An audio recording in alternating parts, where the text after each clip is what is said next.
আসে গো আল্লাহ এই রমজান মাসে, ক্ষমা করে দিও গো তুমি আমায় পরপারে। মরণ যদি আসে গো আল্লাহ এই রমজান মাসে, ক্ষমা করে দিও গো তুমি আমায় পরপারে।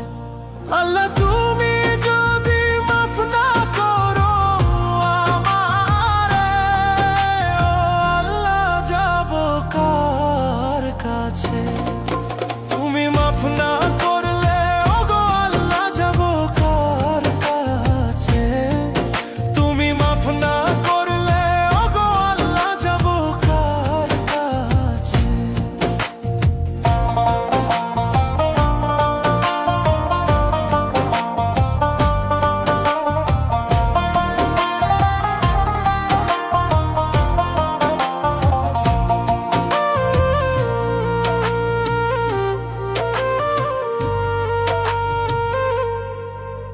সেহরি খাবো রোজা রাখবো তা